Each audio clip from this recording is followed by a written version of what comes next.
Hello and welcome, everybody. It's that time of the year once again. Reap is back, and we're here with the first game of the season tonight. It's Spooky Mars. I'm joined by Blizzato as we check out the Sugar Cuties against the Food Fighters. And Blizz, I think those are some quite appropriate names to be facing off against each other. I couldn't agree more, Spooky. Quite appropriate for the first matchup of this season of the Reap Smite League. I know I'm excited. I know. I'm just excited to be casting with the one and only SPL man himself, Spooky Mars. This is just an honor for me. And also doing the opening game of Reap Smite League. So I'm just ready to get at it, Spooky. I can't take credit for being SPL just quite yet. Hopefully, one day we'll Oh, get you're there, there. but You're the there. honor is all mine, Mr. Blizz. And like you said, the first game of the season, this is going to be one of the most interesting games of the season, right? The beginning games are always such a pleasure to watch because these teams are so new to each other. It's going to be interesting to see how they all play with each other and if there's any synergy there just yet. Are you expecting any road bumps in this first game? Think you absolutely should expect to see some. It is, a draft league. This is not pre-made teams, so most times you're not going to see players who've played a lot with each other or even at all. You'll definitely have some of the teams that have more of players that they drafted that are friends. You do see that, but for the most part, it's a lot of people who haven't played together before. There's only been about a week and a half since Yeah, the draft, and now we're here, first game. Let's hope they got some scrims in and got some chemistry rolling. we'll be getting into the picks and we're going to jump right into those picks and bans right now, actually, because that's where these games really do start. That's where everything gets super interesting. And with the meta kind of the way it is right now, things are going up, things are going down. Hades is a pick that people are actually looking at now. It's a crazy world to be in. Are you expecting any of those picks to come out? Probably not the Thor because it just got banned. I was definitely expecting to see a Thor ban for sure. Definitely top jungler right now, and then the Hades solo, absolute just menace to deal with. Unkillable in lane. He's gonna either be on par or ahead almost every match, and he just can cause those problems. I mean, his ult is always just gonna be an amazing team fight ult. The healing he just puts out for himself is just crazy. We do see a couple more bans coming out though. The Guan Yu, of course, that's a definitely another top solo laner right there with the Hades. The Yu Huang in mid, probably the best, right up there with Vulcan right now, I'd say, for the mid laners. The Terra ban does kind of surprise me though. Also, Rat is still good, but I'm not sure if that is still top 6 ban worthy. Yeah, it's an interesting couple of bands that came through there. Now, we have seen Terra a little bit more in recent days here, but it's not going to be the Terra I'm going to Tremble focus on too much beneath because the Yamoja waves. offers a lot of the same things there. A lot of that healing, some of that same lockdown, maybe not quite as many walls as the Terra does, right? And very interesting to see the picks that are still up. Naja still on the board, Daji still on the board because they chose to ban out this Ratatoskr. This is a nice top two here, Naja and Rom. Blizz, talk to me a little bit about this ROM because dev gloves are back in the meta. That's basically the ROM item. How are you feeling about ROM in the meta now? Um, just to your point right there, that is his item. So I've when got that my item is eye good, on which it you. is, Rama is back, and I'm looking forward to see Vile play it. And with the build right now, crit is viable. You do see Yeah, that crit build, um, a little bit, but Rama can provide you so much more with the attack speed pen build with that oboe. He can shoot through walls, just get his damage off no matter what. Helps him get out of the Emoja ult. Fighting into Hoi Yi, I do like that battle into the Hoi Yi, but Nico on the Hoi Yi might be a little bit different there for Vile. So I'm interested to see how that lane goes. And what did we talk about earlier, Spooky? That Hades makes it through and gets picked. yeah, it makes it through quite a few picks there. It makes it through the top four picks and is picked up fifth in the draft overall. Now, granted, Sugar Cuties do have two picks there, but Food Fighters either are not concerned about it or forgot about it. I'm going to give them the benefit of the doubt. I'm going to say they're not super concerned. This Ymir is an interesting pickup as well. So this Hmm. is normally a pressure pick here, but it doesn't have any mobility to get out of this Hades ult. And really, that's what you're usually looking for once you see that locked in. Naja and Rom both have to expend their ultimates. Well, Rom does have the rolling assault, but that's about all the mobility you got going for you here right now. Yeah, exactly. I mean, the Amir into the Hades ult, into the Emoja ult, into Hoigi ult. He's just going to get locked down very hard, I think, into this team so far. So I'm not really quite sure. I mean, maybe this is just one of ABC's best picks, and that Yeah. you're just rocking the comfort for the first game. But yeah, that's definitely kind of a head scratcher for me there as well. I definitely think there is a lot better picks you could have gone into this top three that you see from Sugar Cuties. But hey, we all know ABC is a good support. Maybe, we'll be biting our tongues after this one, saying, you know what, he made it work. So, uh, walk us through these next four bands here, Spooky. Well, I think these are fairly standard in general. Vulcan, one of the top mages, don't really want to deal with him. He's just kind of really annoying. Poseidon has that same kind of deal, right? If you have Hades, you probably don't want to be eating a Kraken. Take him out of the picture. Just do not deal with it. Yep. Tyr, man. I don't think anyone's given Tyr enough credit in recent days, Blizzato, because, like, thank you, Deathwalker, Yep. not for bringing him back into the meta. I was perfectly happy not seeing Tyr in my games, but now that he's back, he's reminding everyone just how much of a nuisance he is. You can't kill him very easily because he's so tanky, he's got healing, he's got mobility, and you can't lock him down because of that passive. You cannot CC for more than a second. So you add on to that now the increased CC reduction, the CCR, it's not really easy to deal with this tier in recent days. Oh, absolutely. If you ever catch me in the solo lane, which you don't ever, I'm probably rocking that tier. I am a tier one trick in solo. I don't care who knows it. Fair enough. But that guy, yeah, just to your point, his passive is just so Time to OP in itself. I mean, just the burn. 1 second max that you are anything. I mean, it's just so good. And into this comp too, they already really don't have a lot of CC, and so if he does get hit by any, I mean, he's just gonna get right out of it. The Agni will provide a little bit more if he can lock it down with that combo with the stun, but it's still not really a lot. But we won't even see the tier. Doesn't even matter. Yeah. Um, but yeah, I definitely think that's a good pick. They didn't have a solo up yet. That's a solid pick into Hoi Yi Hades, because they have to beads to get out of it. Yeah. So yeah, Tier's definitely a top solo pick right now, right up there with those other two that we talked about earlier. So yeah, we see the Agni pick come out for Food Fighters. That'll be piloted by Spartan, former teammate of mine from last season. I know he's pretty dang good on that Agni. So I am interested to see, and then we'll see maybe those Najah Agni Bomb combos. Oh Um, yeah. that'll definitely have to be some of the better setup there. Even off the other than that, it's pretty much just a mirror freeze right now. Um, but yeah, what are you looking for Sugar Cuties to go here? Well, I'm not the biggest fan of Toth right now. Now, into this comp that Food Fighters has, he can still It be pretty won't effective because he matter. has a lot of range, and there aren't a ton of ways for Food Fighters to really lock him down right now. So if you are looking for the Toth, this is probably a good place to do it, and they do see that get locked in. More importantly, though, he has a huge amount of burst with the Final Judgment. You get Hades to pull some people in, and you just launch the ultimate through that area, you're probably doing a lot of damage, probably You have securing a yet kill to or see two. the meaning of The question is, cruel. can Shigakuse actually set that up effectively? Who are they going to be grabbing with that ultimate? It's most likely going to be Ymir right now. If they can catch Naja without an ultimate, that would be a very good pick opportunity for them. But they have to make sure they can actually find him with that ultimate down. If the Food Fighters are able to just wait it out and Darkness counter falls engage, upon you. they might be just fine on that. Kamazat's Hmm. last pick here for Food Fighters. And I like seeing this one, right? We haven't seen him too much in the SPL. We've seen him some in the SOC, and when someone is good on Kamazotz, the man is unkillable. I hate the bat, man. I hate the bat. Dude, you are not lying, man. That guy just feels like if he's ahead or even with a slight lead and they're piloting him well, he is unkillable, man. He's got so much escapability, so much healing, like absolute menace over there in the solo lane. But into a Hades, I feel like that will more than likely just be a stalemate for a while. And I think their team fight and their dive is really gonna what determines the outcome of that matchup. I like it into the Daji though.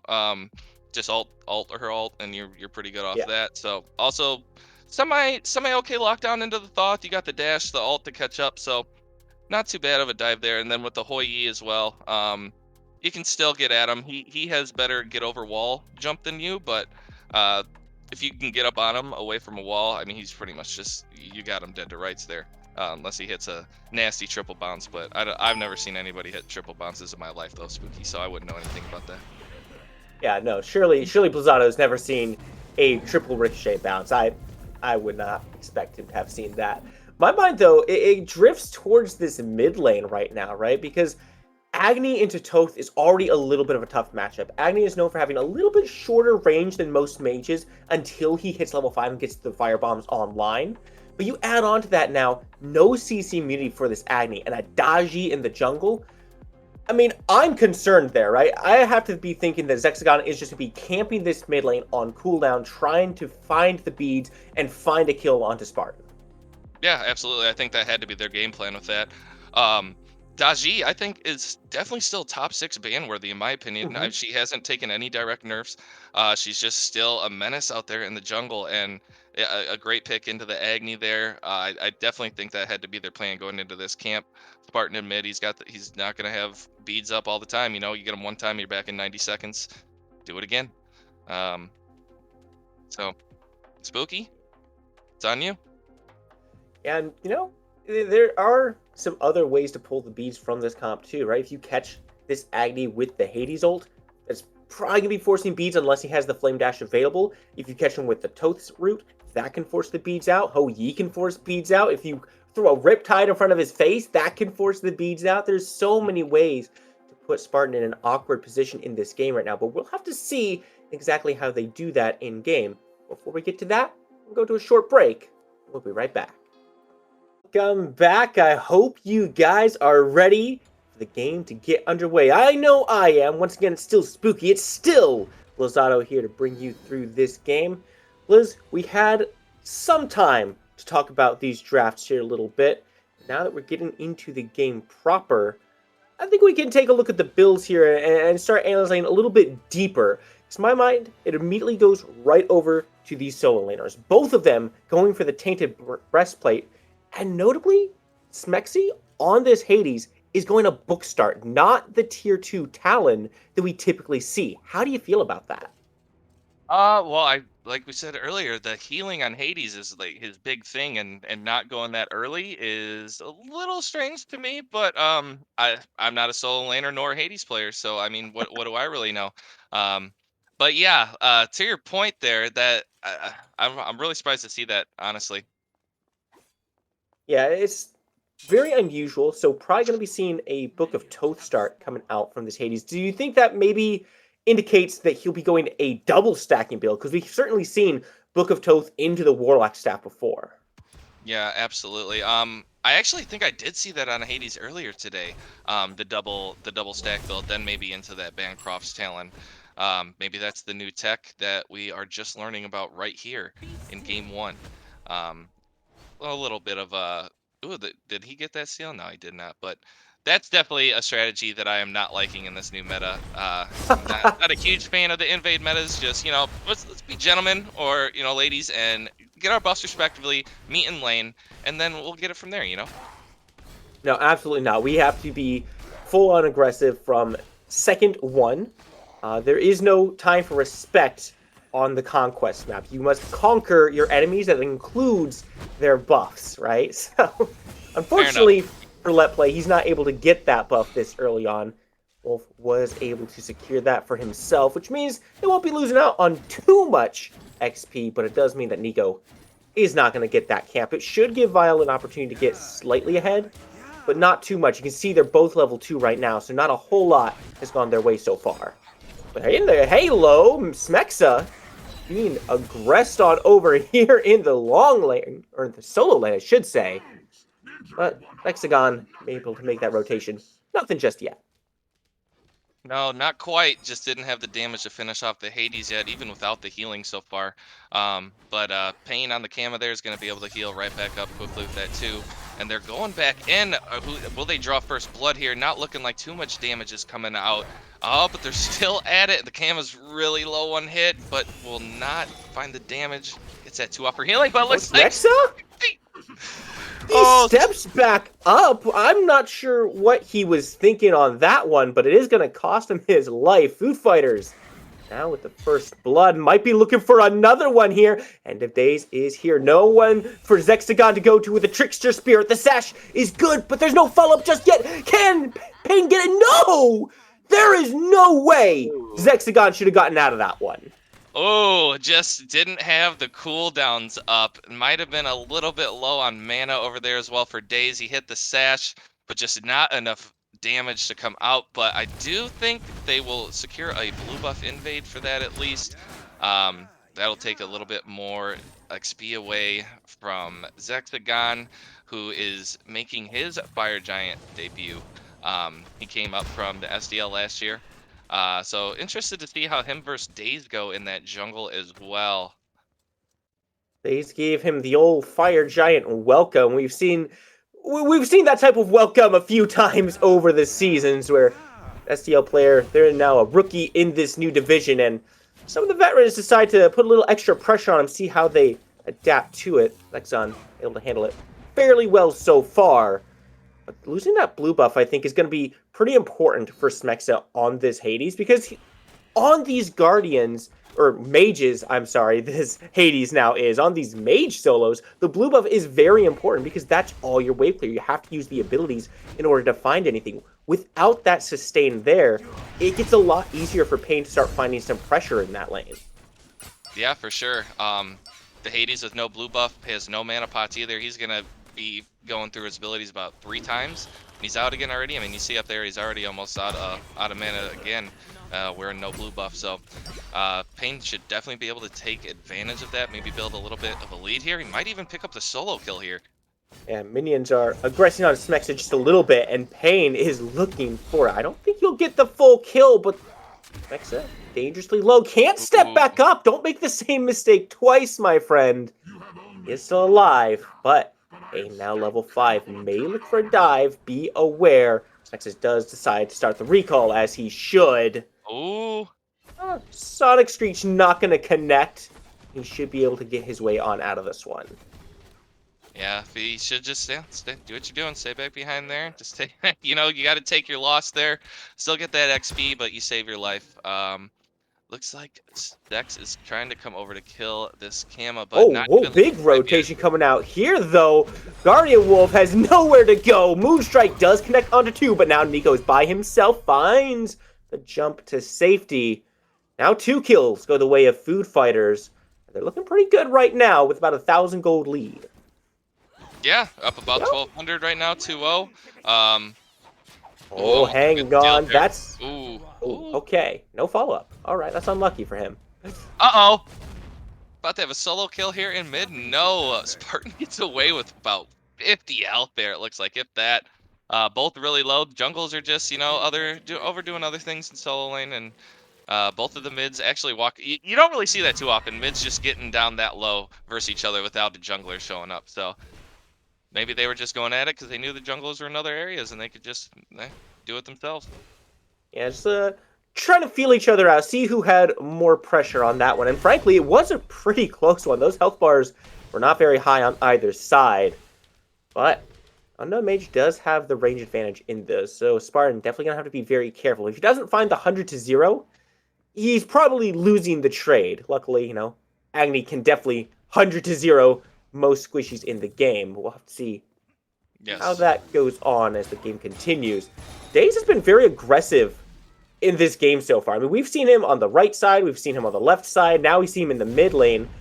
Is this kind of what you're expecting to see from Daze? Is he getting enough value out of this Nasha pick yet?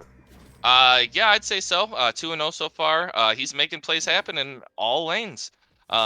Making his presence felt on this Naja pick. I like the Jotun's pick first. It's cheap. It's got good power. Oh, he's the target again. This man cannot catch a break. River's Rebuke comes out. Not going to find any success on that one. I think maybe just hold on to that ultimate there. What? Cuties, they're not done putting up some fight just yet. They're in the area, but not committing. No, that's just getting caught out there again on the Emoja. And yeah, I mean, at that point, your ult's not going to save you. Just hold it. It's still on a pretty long cooldown right now. No CDR yet.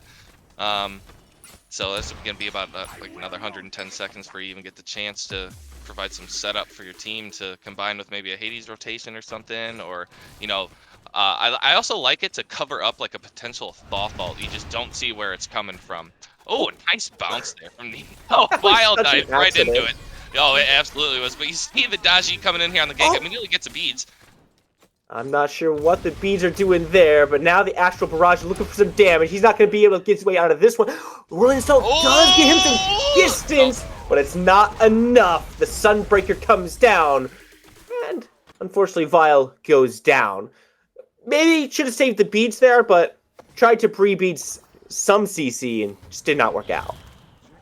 yeah, I mean he ended up making them both expend their ults, so not. I mean it's still a big kill for them, but and he did lose his beads, but I mean at least they know that those two both have no ults. The Hoi should probably be a pretty susceptible target to an. Oh, and we get Pain with the Yeah. solo kill onto Smexy. Yep, that's Camazotz for you. Bat Out of Hell is one of the most annoying dive tools, I think, in the entire game. Can't be targeted, can't do much to stop him, he's just there. Much like End of Days is once again here. Blinks out, good double freeze comes out from ABC. There's no follow-up for that ultimate. Looks like Food Fighters are maybe not all on the same page on that one. Could have had a pretty good setup there, but doesn't pan out. Yeah, I mean, hit the double freeze right there. See, should be seeing a couple Agni bombs coming almost immediately after that. Looks like Naja had ult up. They have it up now. I'm not sure if it was up for that fight, but I mean, even if you do just take that Umoja out of the fight, then everybody else just gangs up on the mid there, and maybe you can pull out that kill. But it just, yeah, it looked like they were just not in cohesion there together. Let's see the Hades ult coming in. Maybe just a clear Uh, wave there. Down yeah. 3 levels already. 8 minutes, 9 minutes. Down three levels this game is at. Yeah, I'm not sure your Hades ult is ever finding too much value when you're 3 levels down on the guy that you're ulting. Keep an eye out though, and if Daze is in the area as well, possibly aggressing onto Smexa there. Zexagon also in the area. Beads come out from Smexy as well. Breach does not connect. Smexy finds his way on out, back to his safety. But look at the way Food Fighters are just playing on this map. Is full aggression in these bat camps, on these buffs, everywhere that Daze is going, he's just walking forward saying, hey, I can be here. What are you going to do about it? And so far, there hasn't been an answer back. He's 3-0. He's got a shutdown, but they have to find it. And if they get dove like this, they will not be finding it. Does find the dash away, but that's not going to stop anything. Pain with a second kill to his name. A second kill and the first tower of the game both go down. Yeah, it's like just two completely opposite teams right now. Food Fighters are grouping up, working together, and just man, it's just a good wall there and a freeze. Forces a beads, but will walk away. Was that a beads? I couldn't tell. It was. I I thought she was. was, yeah. Yeah, okay. But yeah, good beats pulled there. Now you know that you got that cooldown down for a while. A good invade on their Scorpion. They just have to give it up at this point. They're outnumbered, under leveled. You see almost a 3K gold lead now amassing for Food Fighters, up 5-1 after 10 minutes. A big lead in solo. You are a little bit behind in the Ooh. duo lane, but a good sash pulls the beats there from the Thoth. A good freeze Oh, right back. what a to body get block. but not enough damage coming out. Nico, the solo kill over on Vile. We do have another kill here in mid lane. Unknown goes down. H down, but up into the Palau goes Zexagon. He's looking for a pull, finds the chain onto one. It's ABC who gets pulled in. There's not enough damage to connect anything. Oh, but the freeze comes through. Wolf goes down. That's 2 kills in the mid, but now Nico has made the rotation over, and so has Pain. They've both got leads, but this one might be a little bit more significant. Pain on the killing spree, 3-0.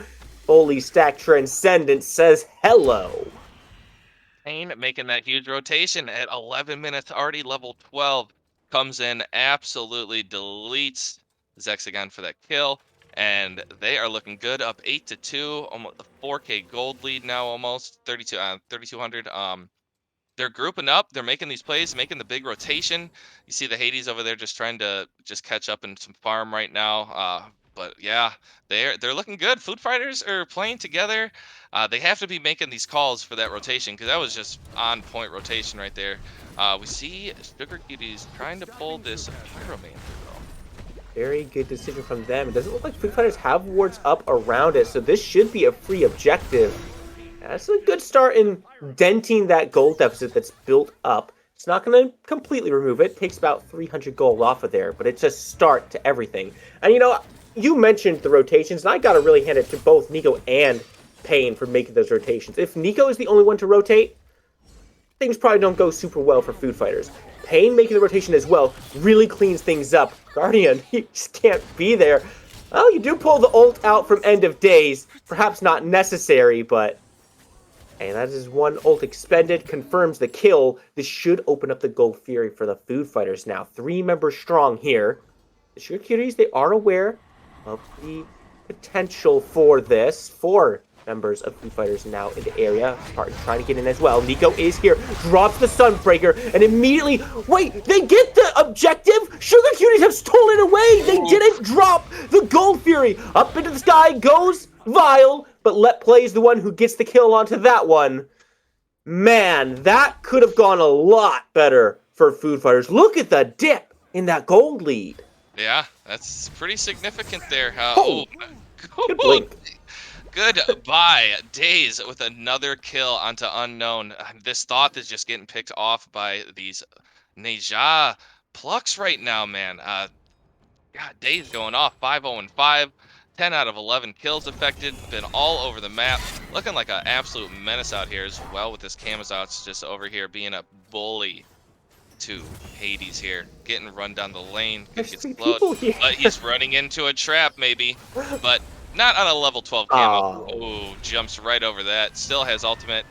You know, I wouldn't be I surprised think if Payne he's is fine. Yeah, I think he's just gonna walk out of there pretty freely. I think you got to try to affect the somewhere else on the map at this point. He's just too big to even gank. You'd have to commit 3 or 4 people to even think you have a chance of killing him right now. Yeah, he is just a little too big to be dealing with. You just don't easily kill a Camazotz through the sustain and the safety tools he has. It's just not worth it. But Blizz, I gotta revisit it. I gotta go back and look at that Go Fury because everything went wrong for Foo Fighters on that, right? When Nico steps up and drops the Sunbreaker on it, you all 3 should just get off the objective. Yeah. Let go of the objective, or if you can't force Nico all the way out, just secure it yourselves. But they chose to 50-50, and then Let Play is the one who picks up the kill instead of Vile getting that shutdown. Yep. That's massive. And if they want to win this game, if they want to keep things going for them, they have to play these leads a little bit better than that. They have to play these leads and try to grow them and not take those 50-50s. Payne pressuring Sugar Cuties out in their own jungle and forcing the powwow, that's a good start. Yeah, forcing the Kama ult, that's a very good tool. That's pretty much the only time you can ever say, hey, we can try to kill this Kama, because that ult is almost a get-out-of-jail-free card every single time, barring against certain gods, but especially, he's level 13. He's still behind his mid laner, though.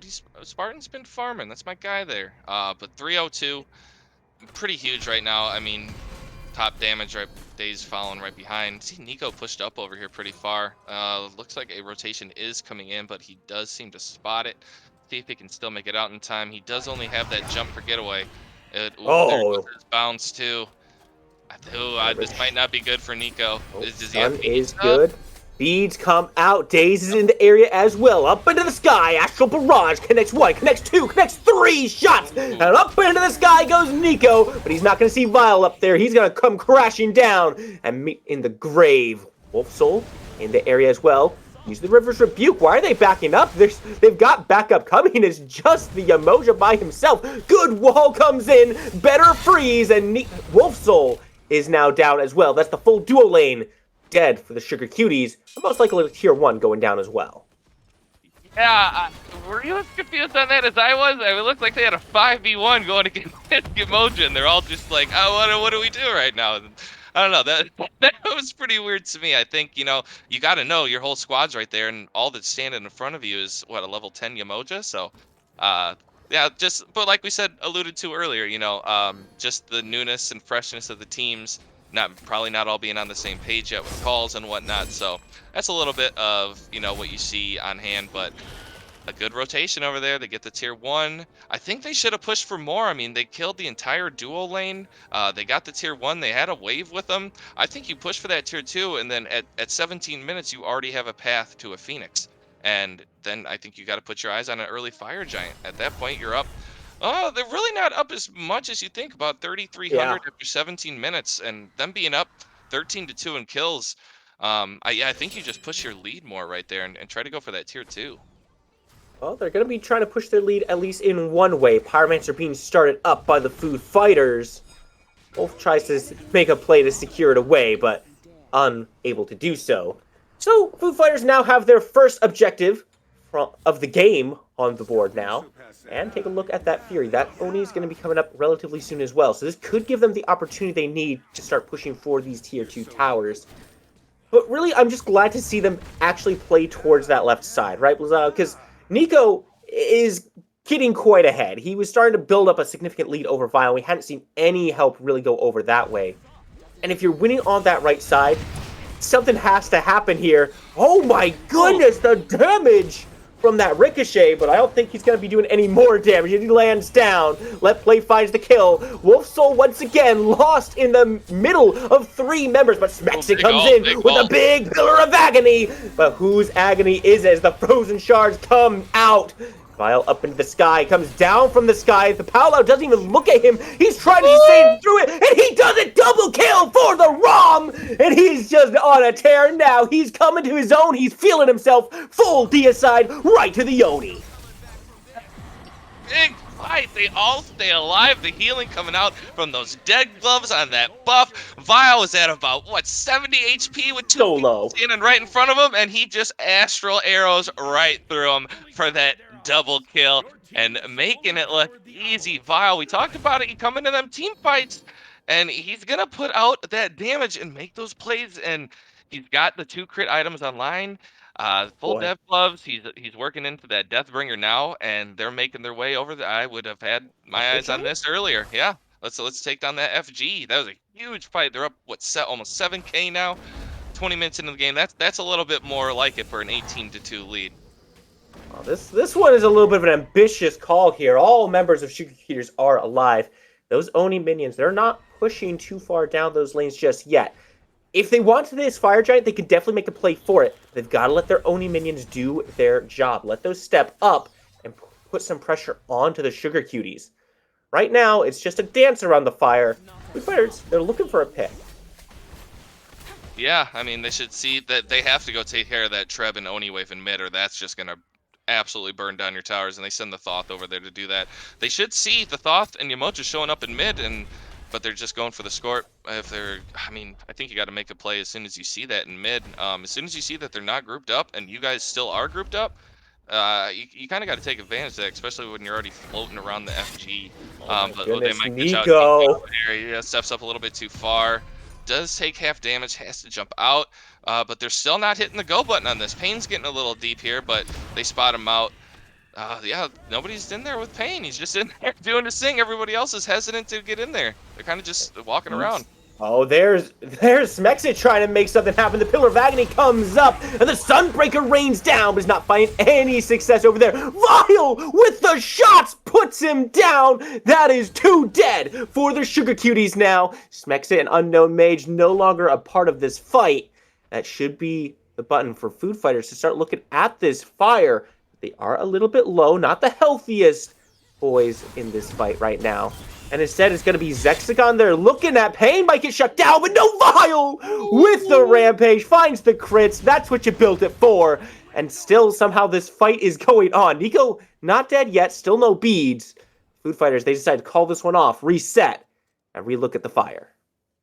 Yeah, and I think that's a good call. Man, Vile hitting those snipes, right? Holy moly, I think we've seen him hit the last 8 snipes in a row. He hit the 3-0 over on the Fire Giant. He just put that guy down there. Vile making this ROM pick look very good right now. He should have that Deathbringer online soon. He's actually diving in on Nico here, and Nico's got to get out of there. 3v1, good play. He's trying to get that bounce off on Spartan. That would have done some good damage there if it hit at this point in the game.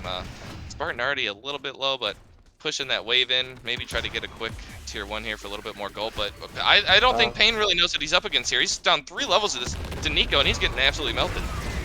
Well, it ends up working out in their favor.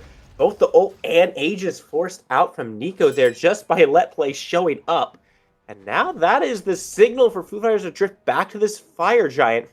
Ultimate down, no relics for this Hu Yi. He might be 3 levels up, but he's in a vulnerable position right now, and I really want to see Foo Fighters try to capitalize on it. Yeah, I think Vile is just putting out numbies right now. They can definitely burn it down with him, with the Agni damage. They have great zoning with the Najat and the Kama, who are just large and in charge. You see Days just ticked over to 3, but he just had a 4-level lead. He is 6-0-12, 18 out of 21 kills affected. Days are just being a menace everywhere. The only one who's died even this game is just Vile, but he's still 5-2-8, been making spectacular plays, double kills, snipes. They're looking good, 21-2, about 7K lead. They're looking to pull this pyro first. It's okay, just throw yourself a little bit more gold. It is still pretty early. We are only 23 minutes in. Guardian Wolf Soul walks up a little bit too far. See Smexy come in. Oh, that's a wasted ult, but these ults are just not on target. Howlout comes up there looking for some targets here. Not able to find anyone, and double freeze comes out. Forces the bees. Sunbreaker finds some value, but is just pushing Foo Fighters away right now.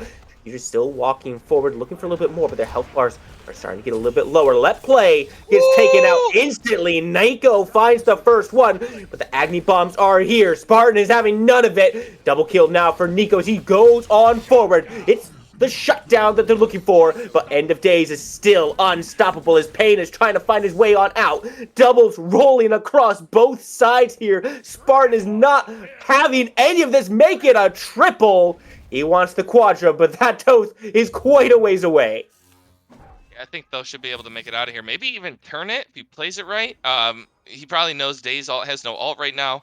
If he just plays good positioning, I think he doesn't have to stay around to defend this fire. There's no way Spartan and Days do fire. So I think he's playing it right. Just head over to right, push that wave up a little bit more, get some more farm for yourself. See about a 7K lead now for Foo Fighters. That was a 3-for-3 battle right there.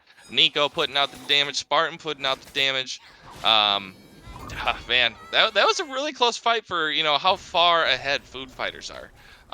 You think Vile, they gotta just keep Vile alive right now. I mean, that guy's just been threading through these people. You keep Vile alive, but I think Let Play kind of got picked out there at the beginning of that fight and just got melted by Nico. Just kind of was the path for Sugar Cuties to get in there. And I think you take that as a win for Sugar Cuties in that fight. A 3-for-3 at this point. Obviously they're pretty much all ahead on the other side, so you're going to be getting the bulk of that XP. Food Fighters goes over, just takes normal Gold Fury, I think that was. So yeah, a little bit more gold for them. Up 25 to, is it 6 or 5 in kills, and they're looking good. But that last team fight was a little unlike them. Sugar Cuties actually looked like the more composed and teamed up group there, and they worked very well together. Took the 3-for-3. Getting to 25 minutes now. The Fire Giant's going to be pulled here pretty quickly if we see a pick.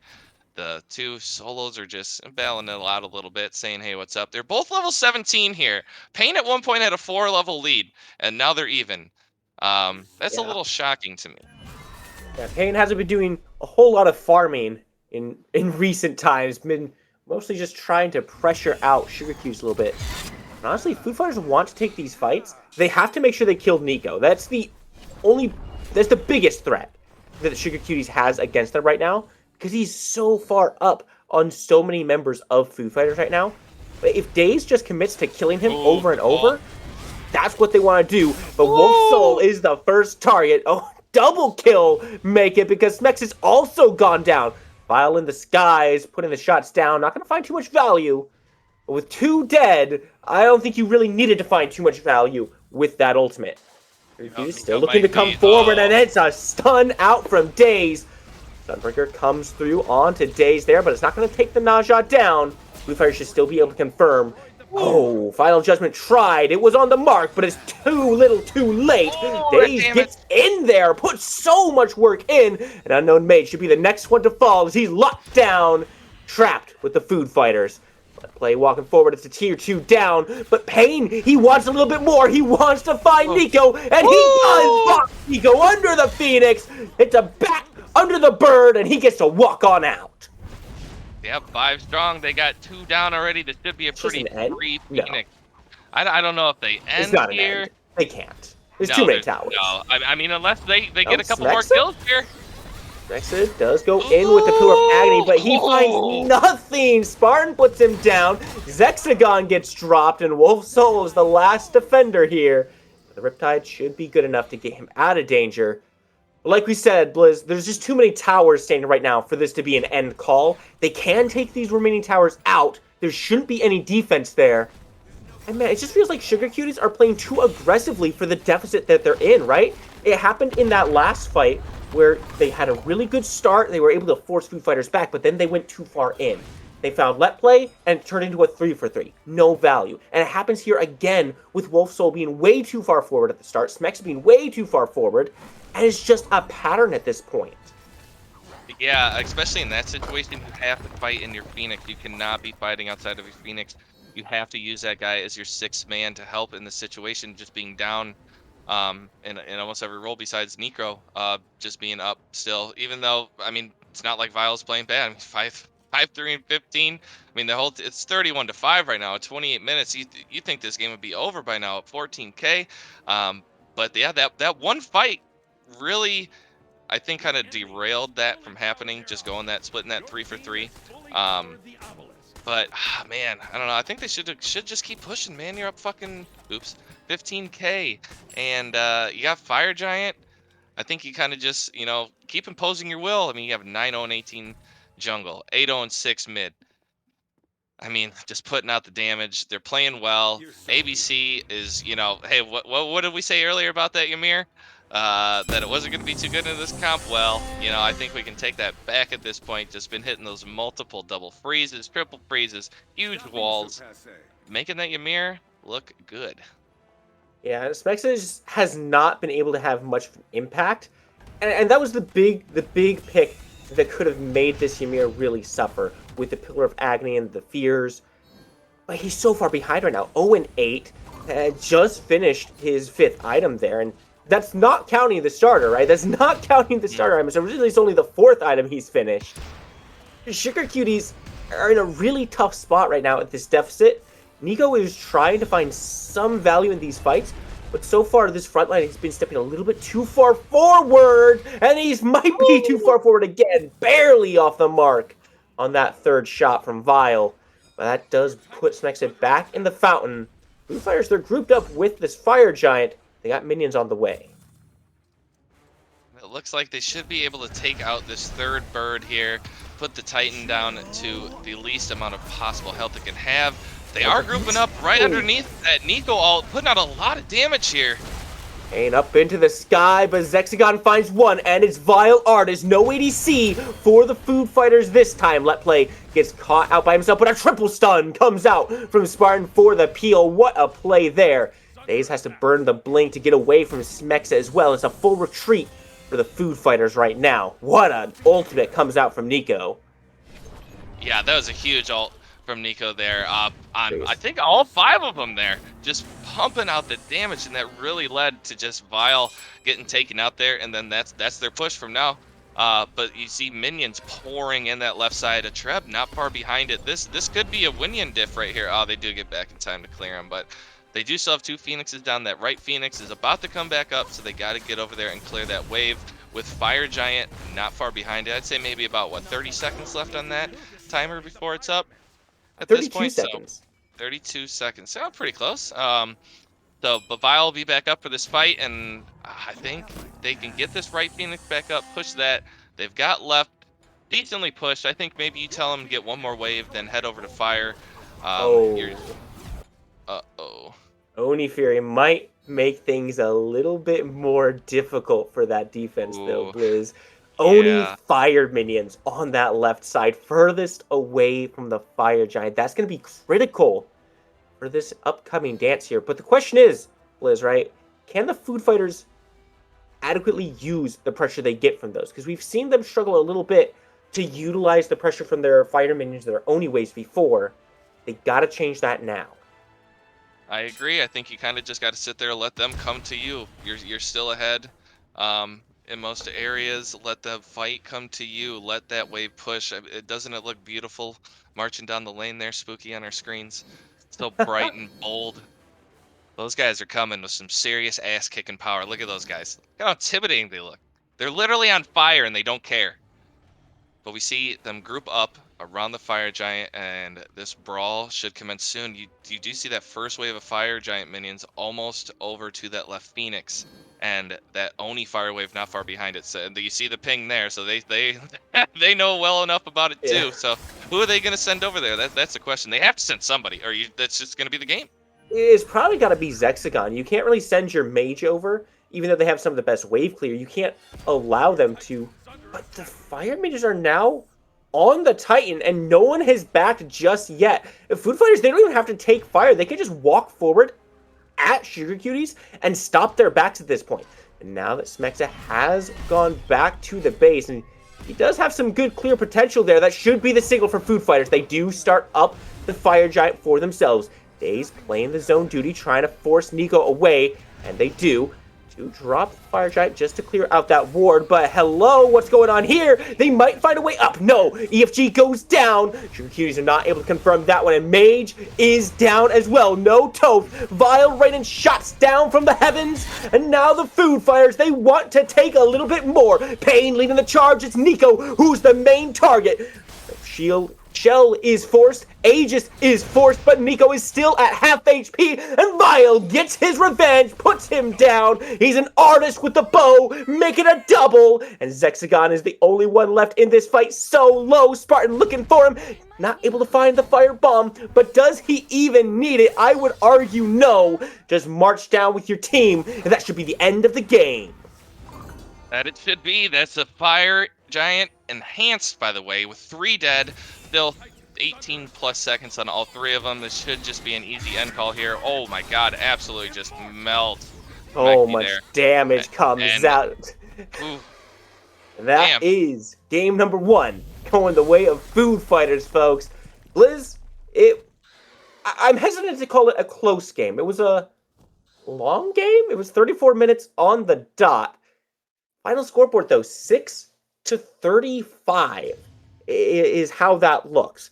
One could say it could have been a shorter game, but another Sugar Goodies, they had some moments where they played from behind and looked really good. What stood out to you the most there?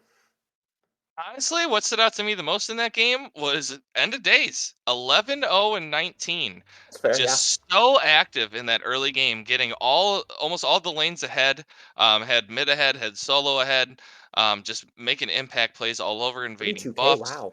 Um, yeah, I mean, 32k damage. I mean, that's just far more than anybody on the other team, and leading the whole game. And I mean, dude, end of days just look really good. Very impressive for the first showing here. Let play made us shut up on that. The Amir pick made that look really good. Really good walls, great multiple freezes. Spartan also dumping out the damage with those ults. And Vile showing up when it mattered. Had that clutch double kill there over at the Gold Fury. Yep. Had some really good snipes as well, hitting all 3 of them on multiple occasions. Yeah, they just looked really good that game.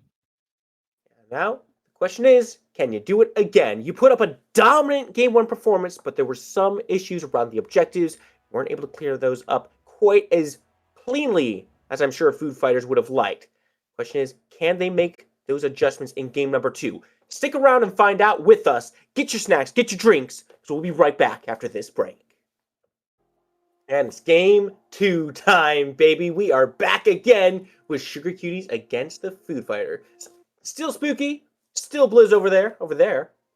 And, well, Food Fighters, they got the first game. They won game number 1 in a interesting fashion. We'll call it interesting. It could be dominant, but there were a few road bumps before we can really say it was a dominant performance coming out from them. Although I will say, and I think you've said a few times, End of Days looked really good on that Naja, and I gotta think they're banning it away this game, right? You'd think so. You see the there it is. Do see the Thor ban as well. Definitely the top jungler right now for sure. Guan Yu, one of the top solos. Immediate ban usually from me in any of my ranked games at least. That or Cabrakan. Never want to see that Cabrakan. Hate that guy. No. Khepri, I'm fine with that. Still a very good support. I don't think it's still at the Khepri level of must ban or must pick at this point. Still very viable though, of course. But see, 4 bans coming out so far, and the Emoja actually coming out to not. What I think I would throw a ban at that Ymir first instead of maybe the emoji. You saw what ABC just did on that Ymir, the walls, the freezes, setting up the team, and I don't know. I think you just, if you don't Well, want to see, play the emoji, I guess maybe yeah you're banning it, they're but actually banning I it don't know. away from Wolf Soul. They're banning it away from their support. They said Yeah, you're not going back to it.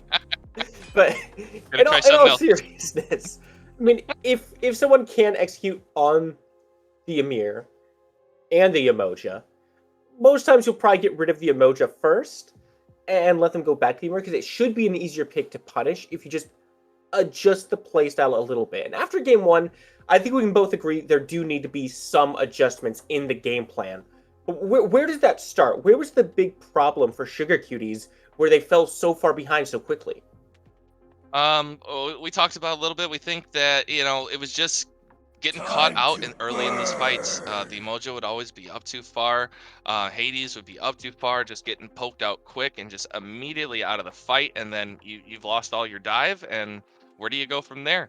But Unknown is going to be piloting this Agni this time, taking it away from Spartan. Says, "Hey, I saw what you just did, but let me show you what I can do on it." Gonna show him what a real Agni main looks like here in the mid lane. We'll see if he's able to do that. I do like this decision to kind of adjust your game plan by taking some of these picks away from food fighters and putting them on your side, but that does keep things like the Poseidon open, which we all know Spartan is very good on, very comfortable with. And it leaves this Rom Ymir lane up once again. This is a winning duo lane for food fighters. They executed very well on it in game one. And, sure, maybe Vile had a little bit of a rough I time in will the leave early game, right? He standing wasn't no able to barrier to our really find a whole lot of success, got sold a couple times. When the team fights came around, Blizz, that's where things were important. That's when you need an ADC. I think he turned up big there. Yeah, absolutely. I mean, we saw the multiple snipes he was hitting. He had that big clutch double kill at the Gold Fury. He really showed up and showed out in those team fights. But we're going to see a brand new duo lane here of the Ganesh and Danza for Nico. I'm kind of surprised he just didn't go right back to that Hoi Yi. We know it's his god. He loves that Hoi Yi. Showed out on it, did really well, had some big ults. Had the majority of the kills for his team, was really trying to just put the team on his back there, and I'm surprised he just didn't go right back to it. Looks really good on it. Haven't really seen any Danza Burrow lately in any of my games though, so kind of interested to see how the Danza plays, especially into Ymir. He provides, you're not getting through that wall. He actually is. I really don't like it because Ymir, you just throw up that wall right into him and Darkness immediately falls stop the rocket. upon you. Um, but Payne will be piloting that Camazotz again too. We know. We saw. You know what? How do you? You don't ban Ymir or Kama with your top three there, man. I don't know. That's kind of a little scary to me. But to your little joke earlier, they banned it away from their own person. So, going into the last round of ban Spooky, whose top three are you liking? I mean, I like food fighters, right? We've already seen them execute on these top three already. They're warmed up on these gods. They're feeling pretty good. Tricky Cuties, they've got some potential, but like you mentioned on this Danzaburo, it's gonna be hard to find value against this Ymir unless it's like, I don't know, maybe they're deciding to do Danzaburo jungle or Danzaburo support with Ganesh in the solo lane. I've seen both of those things happen. I'm I'm not crazy. It's happened in my games. I don't want to see it, but I'm No, it is a not at all. Not at possibility. all. You really hate to see the Danza jungle in your ranked games. We've all had one of those guys before. Like, trust me, bro, it works. Like, trust me, bro, it doesn't. There's a reason nobody plays it. Just because you played it in the casual one time and went 12-5, it doesn't mean it's all that in a bag of potato chips. All right. So we're going into these last 4 bands. We see a Nem ban. What do you think about that Nem ban? Don't really see too much Nem anymore. That one is a little surprising to me. It could be that Sugar Cuties are looking to play maybe the Cthulhu. Nemesis is one of the most common counter picks to that Cthulhu, so if you're wanting to look towards it, you'll generally want to take out picks that will do a good job of shutting it down and making it nigh useless. We'll see. Cthulhu hasn't really been super popular, but we've seen him here and there. He's been regaining a little bit of popularity. He does provide some good lane bully pressure there. But does he outbully a Camazotz? No, not really. Not No. today. But he does provide a very strong front line, which is, I think, what Sugar Cubes were really lacking in game number 1, right? They had a Hades, but he was a full damage Hades. It gets blown up pretty quickly, especially when it's behind. So if you're looking for something to really soak up damage, one of those Guardian solo laners might be the way to go here. Poseidon also banned away, not surprised at all. That is the Spartan pick. He's known most for it. He's pretty much never going to be able to play that if he waits until phase 2 to pick his picks. Fireworks! Yeah, pretty much. He does love that Poseidon, and you are correct. He pretty much got to give it to him top 3 if you want him on it. But I know he's also got a Baba as well. Pretty much what I feel like his top 3 are is that Agni, the Pos, and then this Baba. I've seen him play a lot of, and I know he can just dump out damage on this Baba. A nice safe pick. You can just kind of ult to then walk through Ganesh ult. You don't have to worry about getting that slow. I think pretty good pick into the Agnes. You don't have as much range, but you're safe, and you still do have some range with that too. You know, throwing them potions out. Um, See a Fenrir coming in. Not really sure. I like a Fenrir pick into this comp, other than into the Ymir, I guess. Um, just because you can pick him up and ult, even if he doesn't, ult right before you grab him. But other than that, he doesn't really have a ton of lockdown onto any of these other guys. They all have CC immune ults and coupled with the beads, if they multiple of them go them, kind of get away. But now we see the Tsukiyomi hover. The moon will purify this land. We see the Tsukiyomi lock in. It's a pick. I don't like Tsukiyomi as much as you call I it used spooky? to. Oh, there is the Cthulhu being locked in as well. Expect to see that in Smex's hands. The Tsukiyomi, though, I don't know. Like, it's really good at diving and getting in there. It's not as good as getting back out of those fights. Once you're in there, you either have to make sure everyone around you dies, or you're just going to be inting at that point. Now, with this Cthulhu, they do have some really good potential, right? Cthulhu can descend into mana, step forward, rain down the disruption and the knockups, and then Tsukiyomi can dive into that. That's a lot harder to fight into. I like Tsukiyomi better than Bakasura. I like Tsukiyomi a lot better than Bakasura. That's I'm a gonna end it there. That's a day's pick, though. He does pretty well on the Bakasura. I have faced him on the Bakasura. Did not go well for me. So, I mean, we just saw what he did on the Najah. So what, 11-0? I think he just was on the Najah. So, not gonna put this Baka pick past him by any means necessary. But considering the Bakasura Suki matchup, it's a little weird for me. I don't know. I'm a bigger fan of Suki myself. He does have the disarm, which will help him quite a bit if he's not in that the cripple field. I think that does affect that. The cripple field does stop his 2 from going, I believe. Shouldn't. No, does it still go through that? You should be able to go through. It's not an actual movement ability. It does give him a speed buff. It's not an actual movement ability, so you can still use that in the cripple field. Okay, so yeah, that'll help him out at least to try to get this Bakasura off him. But I mean, if he's just ulting you in your face, throwing them autos, and he's got the jump to catch right back up to you after, you really need to have this dive coordinated with this Cthulhu to go in together. If you can just be zigzagging out of these guys, hitting 2, 3, 4 people with your ult while Cthulhu's in there, just messing with them as well. And then you got Danza, Rocket Man, Burrow coming in behind, followed by those bombs from Unknown. You got a good solid fight. The Ymir wall will probably come up clutch again here against that Cthulhu. I think maybe they threw the Ganesh to Guardian as well to just try to help counter that Ymir a little bit, because knowing you can dash through the wall. Which team you liking? Which comp you liking here? It's difficult to say. I think Food Fighters may have an advantage just because Rom is so effective at burning down high health targets. He can go Exekins very, very well. He's got one of the best attack speed steroids in the game. So once the Cthulhu goes into the madness, he might not be lasting and staying there quite as long as he'd like to. We'll see though whose draft is better, whose gameplay is better. Let's get right into the game, Blizzato, and let's find out for ourselves how this one is going to go down. And, well, Smex is still in the fountain.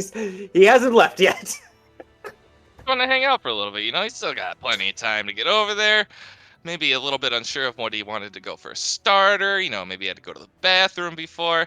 You never know. There was kind of a long game one, a little bit of a decently long break there, but here we are, game two. What do you think is going to be the outcome here? You thinking Food Fighters just gonna, you know, after that dominant win game one, just roll over him again? But I personally, I think Sugar Cuties might put up a fight here. I think the key is going to be this dual lane. If Sugar Cuties can find a good way to play around this dual lane and get Nico ahead and facilitate that lead, they should be able to put themselves in a stronger position than they were in game number one. Nico was able to find a couple solo kills, but he didn't really have the support from his team. There was no Go Fury pulls. The only Fury that they got was stolen away from the Food Fighters after they were the ones that started it up. And you look at the picks here, right? Danzaburo and Ganesh. If you hit 5 and you can Danzaburo ult into Vile on this ROM, lock them down with the Ganesh, and then have some follow-up from either Zexagon or Unknown Mage, you're looking pretty good there. There's real potential for them to snowball that lane, but they have to put the resources towards it. And once again, Daze putting some resources over here to the solo lane, but Smexy has wised up. But, what? Nico is the one actually in the most danger, and Let Play will find the kill on that one. Oh, just getting caught out over there in the jungle pretty early. That's kind of just a weird place to be at this point. Not too sure what happened over there, that Nico would just be over in the jungle getting, you know, caught out like that. But first blood right over to the Food Fighters as we see him minute in. ABC gets credit for it, hitting that nice ice shard there. And quick 1-0 jump out there for the Food Fighters.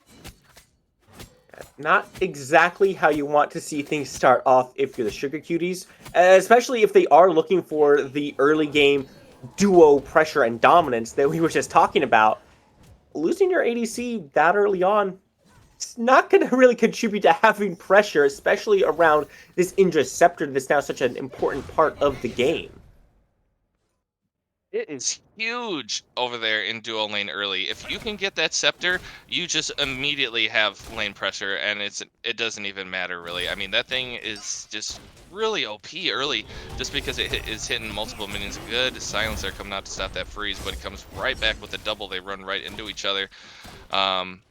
I don't know, but yeah, back to that scepter. It's just so good early, and then coupled with the Amir and Rama clear and how good that is already, there's no way that they should lose pressure over here now. And despite the aggression put onto Let Play, that scepter keeps him topped off, and now Wolf is once again in some danger. Wall comes up, no dash available. Does get his way out of danger for now. Nico ends up taking half his HP, just making sure his support survives. And man, Food Fighters, they didn't have this kind of pressure in game number one. But here in two, they are feeling themselves. They are. They're getting up and they're getting at it. They're forcing this pressure. They're going to get this purple invade, maybe. Looking good for it. They do pick it up. They're going to have a bunch of pressure. It's a big rotation. Oh, every member, save Smexy, is in this duo lane now. Let Play is the biggest target. He's being left alone, sacrificing himself to make sure Vile gets out. And Nico will pick that one up. Excellent gameplay coming out from the Sugar Cuties, sending that rotation over. Yeah, that's exactly what they need. Get your hard carry ahead. Get Nico ahead. Make your presence felt over there. You got to play through him this game. I think he's going to be your saving grace to get you to a game 3 at this point. But a great team rotation over there. That just shows me the comms are better. These guys' mentals are still there. Even from that, pretty bad game 1, they're still working together. They make a good play to, even it up a little bit here early. Oh, but Smexy falling down early as well. That's level 5 for Pain now. And unfortunately, Smexy did not have the Descent into Madness available. He's going to take an early spill, but it's not the first blood. It's not quite as bad as it was game number 1.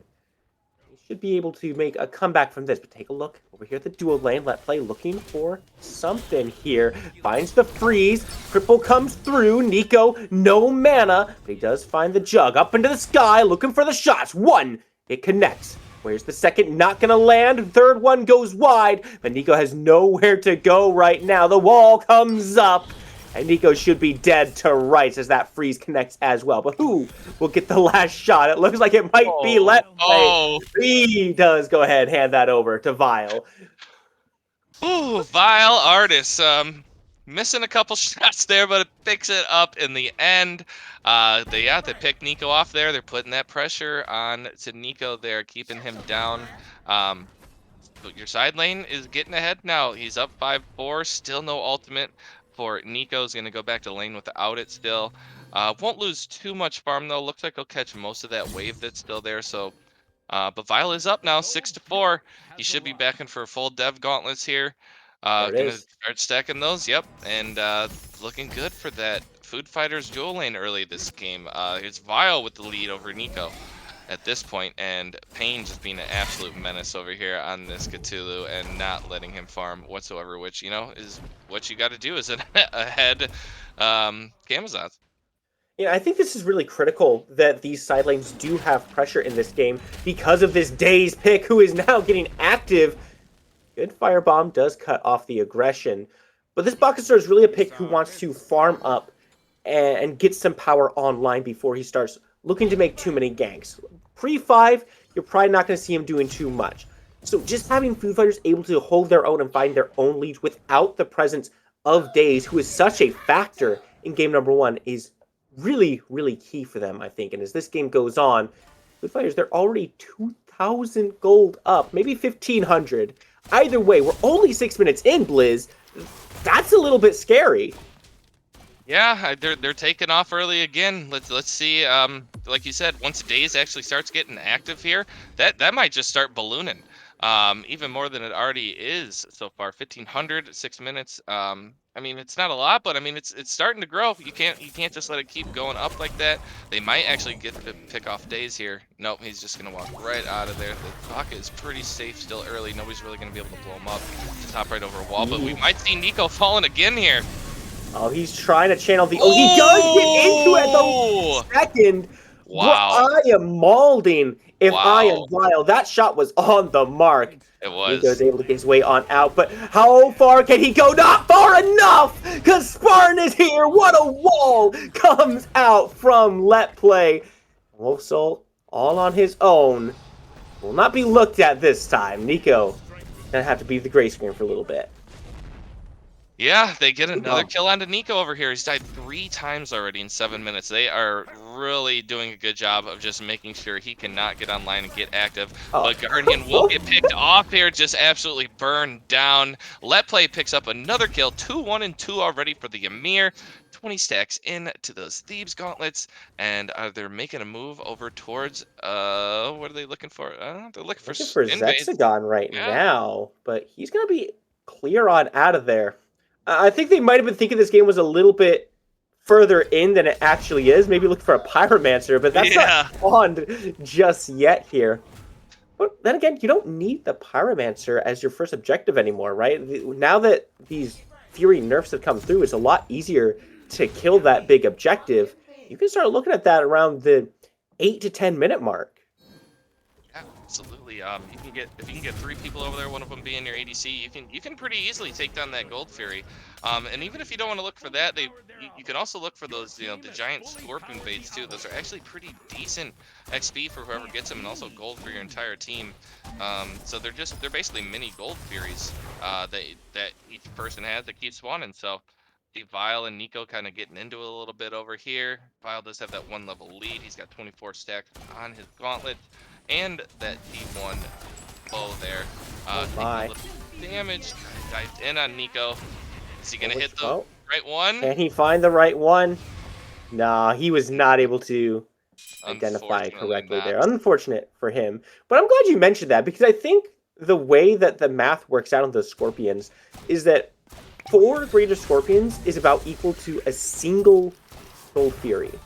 So if you just take yours twice and invade theirs twice, you've now essentially taken a Gold Fury in that time, which is absolutely massive for building or expanding a gold lead, which you can see is now 3,000 in favor of the Food Fighters. They are just quietly snowballing this game forward and forward as it goes on.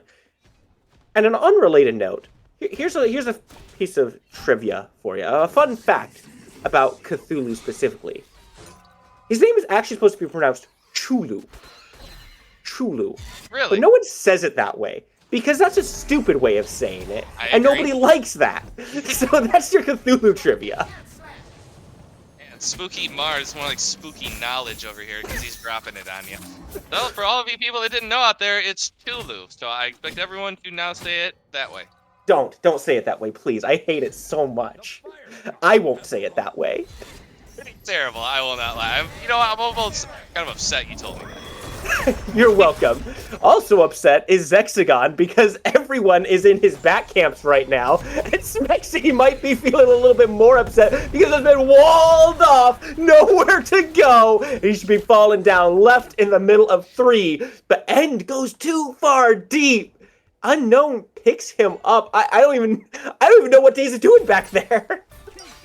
Trying to, I don't know either. Just getting a little too far away from his team there. Still 8-8 though. 1-for-1 kill there. Kane's already jumping out to a big lead again. But as we saw last game, failed to farm throughout that mid game and got caught up with. Payne can run this game again if he just keeps up on that farm. He doesn't have to rotate and over and over and over. It's just more beneficial that he just gets to level 20 as fast as he can now and then really just start dictating those mid to late game team fights and just be that menace that he was in game 1 and game 2. Wait, are they again getting a Pyromancer with no one noticing? Oh my goodness, Wolf Soul so low. Smexy burns a blink for this as well. I mean, okay, so on one hand, Blizzato, on one hand, you've gotten the objective. On the other hand, it is the smallest objective on the map. Your support almost dies, and you burn the blink for it. I'm not convinced. Yeah, I mean, yeah, it's good that you get it, but you kind of expended a lot for it, and I mean, you know what? They got an objective. I'm gonna give him the benefit of the doubt here. Cthulhu with his blink. Don't think that guy wants to be blinking in right now anyway. I think he's down 2, maybe 3 levels already, kind of just getting blown up already. Got Numir walled off a few times. So don't really think he's going to want to be blinking in anytime soon, but at least they were all on the same page over there to go get it. They've done that twice now. At least they're on their objectives there, getting it. Oh, who's that over here? Daze. Oh, is Hexagon in some trouble from Daze? He's got the support from his team. The Dharmic Pillars come through, and Zexagon follows a very far ways away from his team. But Violet's also out of position here. They're looking for Zexagon. They want to put him down, but Daze is also being looked at. One jungler goes down, the other still stands. The blink comes through, but it's into danger. Sparta's right there waiting for him, puts him down with a flame wave. Goodbye. And the Path of Flames gets him on out of danger. 1-for-1 is the trade over in this dual lane. They're looking to put it up a little bit more. The freeze connects onto both, looking for the frozen shards. Oh no, one shot away, and Mako gets himself on out. There's still a mini wave here. They might be looking for a little bit more. Home Sweet Home is available, and there it is, down into the house, looking for the fire. It rains down. It finds the kill. It finds a double kill under the Tier 2 tower. Tier 1 down. That's a lot of kills. That's a lot of damage. That's a lot of value. Barton putting in the work, up 3 levels in mid-level, 14 already, now 4-0-1. He's got that Warlock staff done. He's got 69 stacks on the Book of Thoth already. You know that Baba passive, that stupid house, just giving you free stacks. So he is already putting out the damage. He is making his presence felt in the mid lane, 3 levels up. Food Fighters again just taking this early lead. They're up about 5k already in 13 minutes. Looking to be expanding that. They got that tier 1 tower on left. Maybe look to push this tier 1 to mid. But no, looks like they're going to just head right. Looks like maybe invade some of their camps so that they look to all be down. Daze is going to grab those littles back there. But yeah, I mean, Food Fighters again is just kind of looking as the more complete team, like the more together team. They're grouping up well. They're fighting together. And ABC has been setting up a lot of these fights. That huge double freeze there, throwing up great walls. If this somehow goes to a game 3, I think you got to take that Ymir away from ABC. And now Foo Fighters with this lead, gonna go ahead and start up that invade. That's what they were here for, that Greater Scorpion. Get that down. Take a look at this left side. Gold Fury is being started because they know the Foo Fighters aren't fully in the area. Zexcon zoning Vile off, but Spartan is also here. And with this rotation, they might have to leave. What a wall from ABC to force Smexy out of this fight. Keeps him from joining with the ultimate. Hexagon finds a lot of value, but not enough value. Goes down. Valar's rains the shots down from the skies. Puts the damage in. And this is just a full rout for the Sugar Cuties. They got nowhere to go. What a wall. But it's not enough to lock him down. Blink is not good, but the shell sure is. What a play. Let play. Keeps his jungler alive on that one. This should be a Gold Fury opportunity for the food fight. Yeah, the great walls and plays by ABC there. That clutch shell. Oh, Spartan. Just absolutely You got it, Vex. annihilate. Oh, man. He's got it. Oh, that Baba. 2 stacked items built already. Level 15, 15 minutes in. Looking for that 20 at 20 mark. Oh, man. Spartan just looking real good on this. This Baba pick and just, man, that potion. Just, oh, man, just gone. He's just farming so well right now. Like, Unknown Mage has not done a bad job in this game. He's 2-1. He's been active. He's gotten himself some kills, but 4 levels up is ODST Spartan 21, mind you. All right, we're gonna put some credit to his name, get him the full name in there. The man is on a tear in this game, right? Last game, the win con was pain and it was end of days. They were just annihilating everything. This game, bro, start facilitating this Baba. Get him in there and keep him alive because they will absolutely win the fights right now. Yeah, there's no way they can negate any of the Baba damage that's going to be thrown into that fight. The Cthulhu is just going to get burned down. You see the 3-0 Vial, too, on the ROM. Already has the 3 items built, and the one that he really needs in that kin size to melt down Smexy on that Cthulhu. Their team fight is going to be looking good. Baka's only going to look better and better as he goes. He is 2 levels up in the jungle, but hasn't really had that big presence yet that we've seen a Baka can have in a team fight. It's been Spartan putting in the damage, Brahma coming up, putting in the damage, get them hit last hits over there on the out of position Nico, and we see them come over here and take a little pyro for themselves too, amassing almost a 8,500 gold lead now.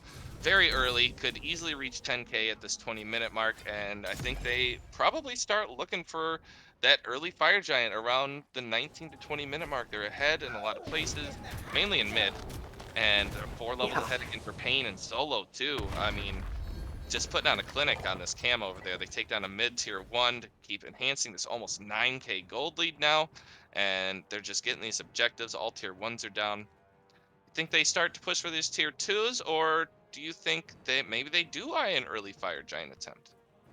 Absolutely should be early Fire Giant. They're in a position right now where they should absolutely be looking at taking a fight around this Fire Giant. Now, it's not the Fire Giant itself that they should be looking to get right away.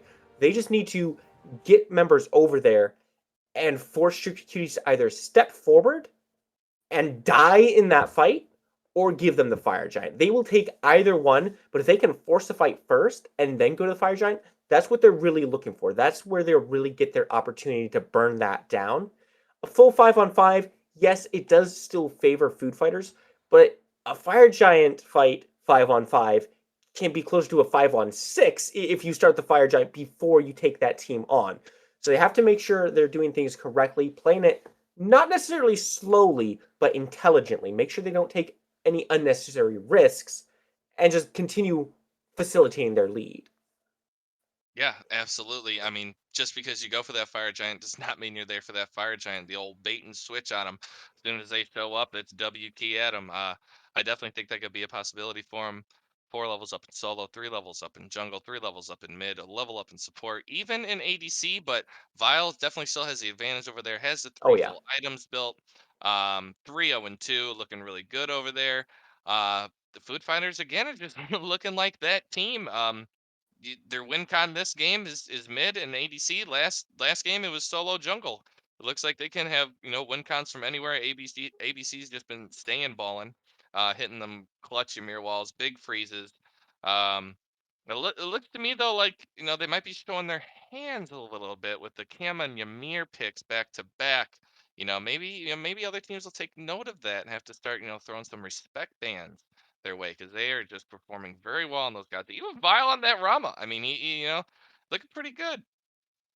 I mean, if it's not broken, don't fix it, right? Well, why take the time to switch up the picks and show more of your hand if they're gonna let you have the same picks right back again? I mean, maybe if teams start banning away this Kamzat's, they might just get on that Guan Yu and have an even better time. Who knows Yeah. what they've got in store for us there? We'll have to see in the future what they've got for us. But for this game, we're gonna take a short break. We'll be right back. Thank you for your patience, ladies and gentlemen. I hope you refilled all your drinks because we're back into the game, and Vile is immediately in some danger. What the heck happened here? Oh my goodness. Welcome back to the game, I guess. Yeah, I don't know. Val kind of just getting rolled on over there. Not too sure what happened there, but they got both of his relics on that. He almost got up into his ult, but would not have had anything coming from his team, as it looks like they're mostly on the other side of the map. But they might get this return kill here onto the Cthulhu. But they do lose that tier 1 tower over there, but might get a tier 2 for it. Instead, looks like Sugar Cuties will also stay over there in the left lane and push that tier 2. Yep, looks like they'll take tier 2 for tier 2 here. But this mid lane does come with the Trebuchet too, so they're going to take that one down a lot faster. They won't even end up getting this tier 2 and left because they fear this Phoenix push. They will look to get back in time. I don't think Spartan will have enough damage to melt this down, even with the trip there. Should get pushed out pretty soon. Get a little bit of damage on it, but the Trebuchet swings, man. Look at the damage yeah. it can put out right there. It's gonna get 3 shots off. That's basically 75% health. That's heck, maybe 60% health on that. Yeah, that might be about 60. Yeah. So all in all, not the worst trade. No, definitely not. You get their 2-2, and they don't get yours. They have to come back to stop that Phoenix push. Your team's back farming. You're gonna get some good wardage up here on fire. It looks like they're kind of setting up a little bit of a bait here, That's but so it does get rude. spotted out. It really is. But yeah, they're setting up for this early fire giant. They're up almost just about 10k already at this 19-minute mark. A good freeze there on Zex, who just absolutely melted. Scorpion down, but now Sugar have to find a way on out. Daze comes over the wall, but he's by himself. Pain is here now. There's the big cripple field. Cone basics with true damage are gonna hurt. Has to use the Aegis. How is he still alive? Not able to stay alive the entire time, but a wall comes up. It blocks a lot off, and Wolf Soul is the next target here. Can he find his way on out? It may not be in the books for him, dipping, weaving, trying to find his way out, but the sun comes through, and that's all it takes to shut him down. Food Fighters were not too happy with Vile getting rolled on at the end of that pause, so they came right back to the fight and rolled over Sugar Cuties instead. That they did. They get a 3 for 1 there. Looks like they're gonna head back, maybe set up for a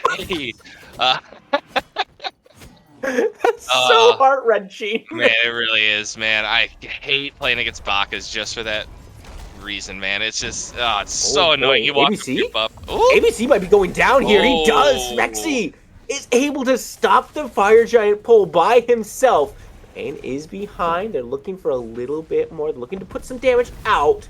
Smexy is doing a good job of being the front line that his team needs. Sugar Cuties still in this one. No fire giant yet. No, not yet. That's definitely a good pick for them. Get their facilitator ABC out of there. Only died 2 times now, but that's kind of a big death. They should be able to come out, get a little bit of XP, maybe a couple towers out of that. Big damage coming out of the Agni there on Unknown. Down 2 levels, but what an ult! Finds 2 people. Nico trying to get his way on out, and Vile not able to land the shots right at the edge of the range. A little too far away on that one. Still, Food Fighters, they step forward consistently looking for these fights. Even after taking so much damage, they're still looking to play aggressively. Yeah, I'm not too sure on what this call is really about. You don't have your support there.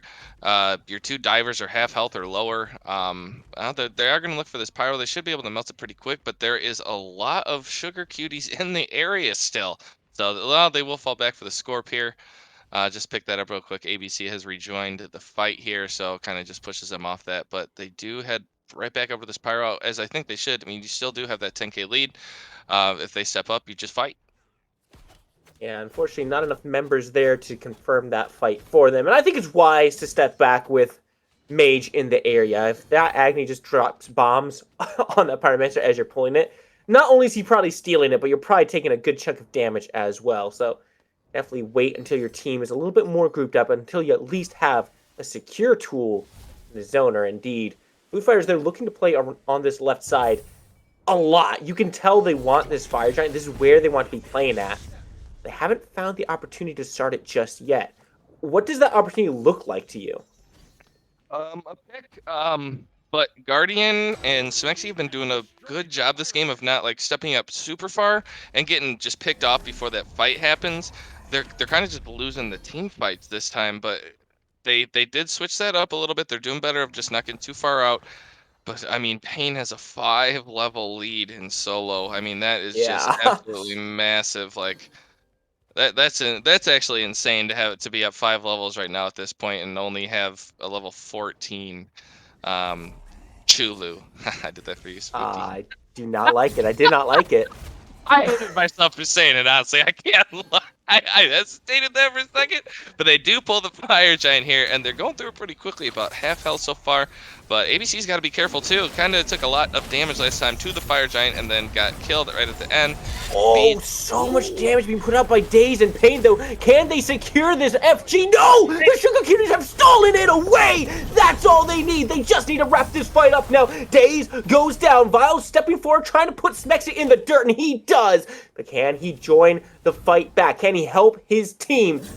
But is available for Vile. He goes up into the sky, puts those shots down. He's firing the shots onto Nico. They're not enough, and now he's walking into danger. He rolls in and gets melted down. Killing spree now for the Agni. Daze trying to find a way out. He does. Sloppy from Food Fighters there to lose that fire. Oh, that is just not good. They went for the 50-50 there and lost it. They didn't commit. They didn't fight. It was kind of just a big scramble there. They end up losing it.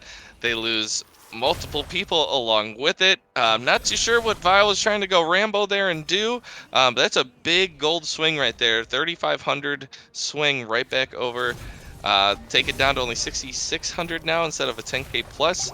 You got this Fire Giant. I think you just say tower sweep, try to make some of that gold back. Pull yourself back into this game after a good play by your team to steal that FG. Not all doom and gloom just yet for Food Fighters. It's not good that they lost both the Fire Giant and the fight afterwards. But the gold deficit means they don't have to give these towers up for free. Sure, the enemy has Fire Giant, but we typically equate that to what, about 5,000 gold in the team's favor for having Fire Giant? That's still 1,000 gold lead for the Food Fighters. That's still an even fight on towers. Now, maybe you don't fight on a tier 1 tower in mid. That'd be just a little bit silly. But on these tier 2 towers, you don't have to give anything up. And if they get the Oni Fury on top, that's going to do a pretty good job of stalling out this Fire Giant a little bit longer for the Sugar Cuties. And it doesn't look like they even know that the Food Fighters are there. No, it really doesn't. Unless they're just content with just getting this red buff for now. They know that they probably have more people there than they can send over there right now. You see Suki's backing on his speed. Cthulhu is not in the area. They just say, you know what, we're going to have to give that up. They just weren't there for it. But that's definitely going to put a hamper on that Fire Giant push for them for sure. I do think they do defend the tier 2s here. They do have a good defense with that Ymir wall. You can throw out the silence at the end of days all on the Baka. Vile can just go up in the air and get away. The Kama dive, he's still massively ahead.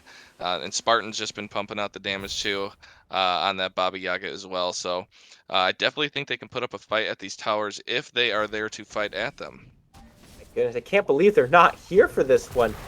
Tier 2, it will be falling. It's a little bit slow right now. The players are not willing to step up to this one at all. They're gonna let the Sugar Cuties have it.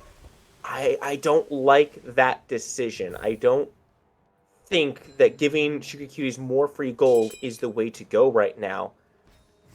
I think they just need to be a little bit more willing to step forward and take these fights. At this tier 1, it might be where they decide to go. Smexy dives in, and Sage gets melted down so quickly. Smexy's also taking a ton of damage back, and it's Spartan who finds one, Daze finds the second, and from the skies, Vile is putting the shots downhill. Double kill now for the mage, and that's the fight that the food fighters are looking for. A 3-for-1 in their favor. They're gonna march on down. They've still got the Oni Fury minions on the map. Yeah, a good fight for them. A good 3-for-1. Only Days fallen.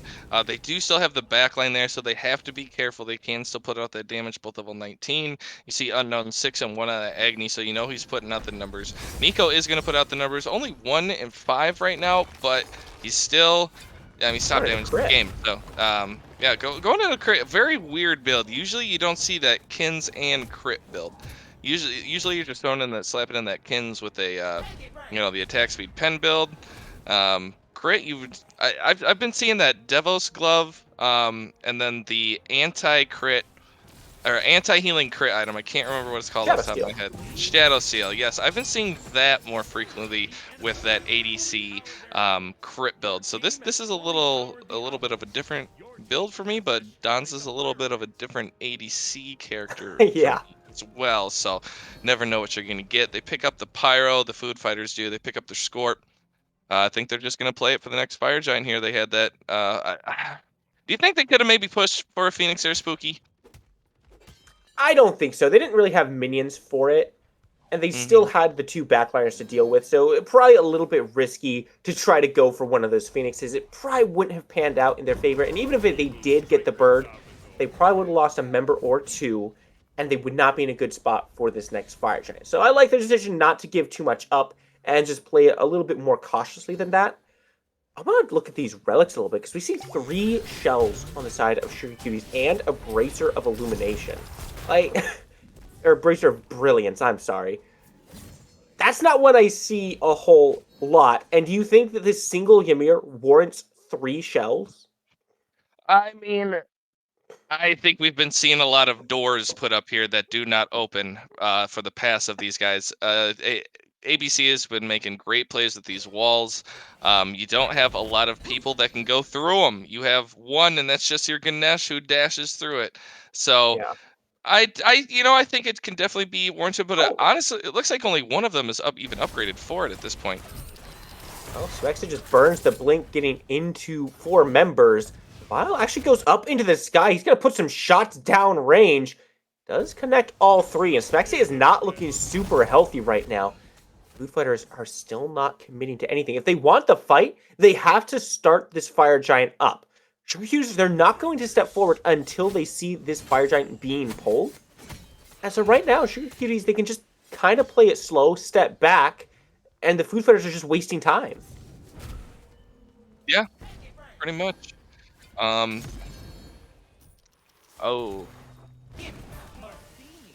We'll okay, well, exactly interesting how these here. 2 teams decide to handle this situation. Nico is being looked at, and that Fire Giant just ticked over to the enhanced version, possibly what Food Fighters were waiting for, but now this dance becomes a little bit more difficult. Oh no, Smexy gets frozen down. Wall put up, but Pain is the one who's in the worst position. Silence comes through. He can't get into the ultimate. And now this is a fight for the Sugar Cuties. End of Days is in the backline trying to tear things up a little bit. So far, no kills have rolled through for the Food Fighters. Wall comes up, nowhere for the Sugar Cuties to go, but that's not enough. Vile's so low right now, he gets put down as well. Smexy's found himself 2 kills in this fight. Let Play by himself gets taken down. Smexy's still alive, so very low, but Spartan gets stunned down, and the fire rains down from the skies. It's almost a full deicide as the Sugar Cuties take that fight. They do. I'm not too sure what happened there. It looks like Vile just kind of got picked off there pretty early along in that fight, and then Spartan just getting bursted down. Oh man, the Cthulhu pick now kind of getting caught back up here at the end game, and level 20 Cthulhu with almost a full build here is showing what a menace he can be in that late game. Oof. And the Sugar Good Cuties try. get it, but they lose one in the process. Well, I'm not too sure why he stayed around for that fire giant at that point. He was one health for so long and just stayed around that fire giant with only end of days being alive. But they do pick up the kill on days as well. 4 strong with that EFG. Put one on the tally board, boys. Fire Giant in game 1 of the season is on the board. He's got himself a kill. He's looking for blood. This is a awkward situation now for the Food Fighters. They are up 5k, but they have an enhanced fire giant they have to deal with. I'm going to take a quick pause here, and we're going to be right back. Oh, perhaps not, as the game is unpaused quite quickly. And so we're going to keep on going. Food Fighters in a bad spot, I'd say, Blizz. Yeah, they were close to an 11-12k gold lead at once, so that has now dwindled to almost about 3k now at this point, 3,300. Sugar Cuties showing signs of life. They're over at these team fights. They're winning them. Unknown is just dumping out. Like you said, how much do my Agni this game? 24k damage, top in the lobby, followed by Nico at that 22. So those guys are really just hard carrying this team right now. Looks like we... Yeah. Oh, it actually looks like we did have a DC with Guardian Wolf Soul, but unfortunately for the longer pause time earlier, they are out of pause time and are unable to do so at this point, which is pretty upsetting if you are them. But, well, are we paused now? We actually are paused now.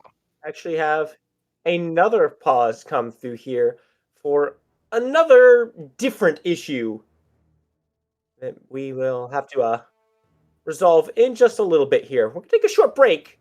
We'll be right back after we resolve everything and get you back into the game.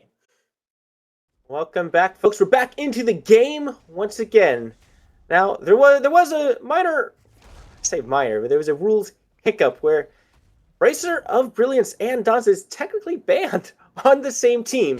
However, in a display of sportsmanship, both teams have agreed to carry on with this particular match. However, the Bracer is not allowed to be used at any point during this game from this point on. So you see that on cooldown, we might have problems. Pyromancer being taken by Food Fighters. And we get back into more interesting things, more well-adjusted things, more things that we want to see and talk about, Blizz. And that's the siege going on this tier 2 tower from the Sugar Cuties with the enhanced fire giant that they were able to so cleanly get away from the Food Fighters. It's melted down. Can they go for Phoenix? Might be a little too soon. I think you do just go look for that last tier 2, get them all gone. Then you look for maybe somebody on the Food Fighter steps up too far, you get that pick, then that's pretty much a free Phoenix at that point with the strip backdoor protections of that EFG. It's on the guy you want it with, Nico. Also unknown. Kind of unfortunate. Your dive with the Cthulhu doesn't have it, but he looked a lot better in the second half of this game. He's getting in there. He's being a menace. Sticker Cuties have really turned it around. I mean, it looked like it was going to go the same way again. They had a 10-11k lead. Food Fighters did. And then, just one fight at a fire giant kind of threw it all away. Now it's a matter of, can they hold on to these Phoenixes, or will we see another one of those fights happen here? Sugar Cuties, they're showing face around the Phoenixes. They haven't stepped in just yet. I say that, but Nico launches the ult, immediately blocked by the ice wall. What a great wall comes out from Let Play. And Vile's getting so much damage down. Holy goodness! The shots from the sky are good, and Let Play finds the first kill. The support is down, but Sage is far too deep. Pain has nowhere to go. The knockup connects, and Unknown Mage is trying to chase him down. But in the meantime, the rest of his team is being aggressed on by the Food Fighters. They found themselves some food. They found themselves a fight. And ODST has picked up the double kill, baby. And look on your map, Pain is still alive. I can't believe he escaped out of there with his life, and he is going to live back in that mid lane. great fight there from the Food Fighters. Good wall double freeze by ABC to set up that initial kill. Rom putting in that damage there. A good turnaround fight, but Hey, it Nico. lows. Whoa, Nico whoa, getting whoa! it picked off. Oh, Unknown Mage has done so much damage. Finally gets the shutdown onto Spartan again. 9-2 now. The mid laner. 9-1 for this Agni. I mean, this is just back and forth all the time. Yeah, it looks like we're just gonna go right back to another fire giant fight here once these teams are all healthy and alive again. Food Fighters have the 4-2 advantage right now, but it doesn't really look like they're able to do anything with it. Most of them had to back.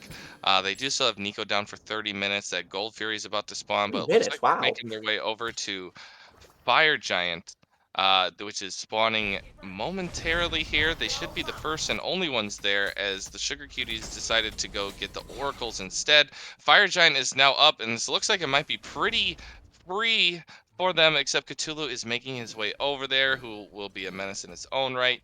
But they should also kind of recognize here, it's just this Cthulhu floating around here. They haven't Maybe spotted each take him other. out. No, they're just kind They of walking haven't around. seen each other yet. The rock. They're playing Ring Around the Rock right now, but Smexy has finally been spotted out there. Food Fighters are in the area. They're wanting to make something happen here. They have to play it carefully. They have to play it smart. Spartan isn't in the area just yet. He's just now rejoining things. The staggered death timers really put a damper on the Food Fighters' ability to look for this fire giant. Now it's a matter of, can they find a pick before the pick finds them? That's a good start. Double freeze comes out. Mage is the target. He's got nowhere to go. The Aegis comes out, but that's not enough. Pain has brought the pain to this Agni, and he's trying to survive in the back line. It's End of Days, who's actually doing all the work back here. Tsukiyomi looking for the dive. He's put some damage out, but Days is still alive somehow. And Zexagon may not have anywhere to go after jumping all that way on in. He's trying to find a way out, but the blink comes through. The blink does not find End of Days because the Elder Harpy has found End of Days. We're now with 4 dead and 4 alive. Blizz, this should be a straight walk down the middle. Can the Food Fighters end this, or will Guardian Wolf Soul be the guardian that his Titan needs? It's gonna be a tough one. It really is going to be a tough one. Don't think Guardian will be able to hold this assault off here. Does not have the ultimate, which would be basically the only way. You would even think you'd have a shot of stopping this assault right now. They're 4 strong, already half gone health on this Titan. Looks like it should be a 2-0 here. And Vile finds the last kill as well as the Titan goes down. It was looking questionable there, Blizz. It really was. I was not convinced that the Food Fighters would be able to bring this back to a 2-0 victory. But in the end, they do it. They do manage to find the fight that they need and the kills that they needed to get that Titan down back to their 10k lead. Absolutely. Just came back to that, Fire Giant fight at the end, and whoever wins that is probably going to just take that game, and it's exactly what they did. Don't even need to get it after that point. You got 4 dead, only the Ganesh still alive, so you just walk it down and end at that point, and that's what they did. For most of that game, early anyway, they looked really good. Same thing they did in game 1 the whole time, but then we did see that Sugar Cuties come back. Fortunately, you had another DC of Guardian there and the whole Relic debacle, but didn't matter in the end. Another, convincing victory there for the Food Fighters, and they win that set 2-0. Yeah, and hats off to Vile, having a much better game this time around. Just take a look at the damage numbers from both teams. And you can see that this one was a lot more competitive. This was a lot more back and forth. Multiple members around that 30k mark on both teams. This was fighting tooth and nail for every inch that these teams could get.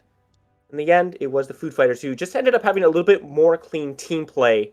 I think around that Phoenix on the left side was really where we saw that happen, right? Because that was against an EFG enhanced team. They were walking in there with the big fire to take that down, and they just could not break the defense. No, that was a huge huge defense by Food Fighters there. That just turned the game right back around for them. They went for that Phoenix instead of. They still had that right tier 2 up, and I think they should have just been happy with going and taking that. Maybe trying to get a pick as well on that way, but I feel like they just tried to force that the Phoenix too hard, and they paid the price for it. Sure they did, but that's going to do it for us here tonight. Congratulations to the Food Fighters. But if you guys have been missing Reap and you just don't want it to end yet, feel no fear. We might be done for tonight, but make sure you tune back in on Friday because we're going to have 2 games for you. It's going to be a double feature on Friday. The Hanford Hairnets against the Mind Goblins. Both divisions of these 2 teams playing against each other this Friday, starting at 8 p.m. Be there, and we'll see you there.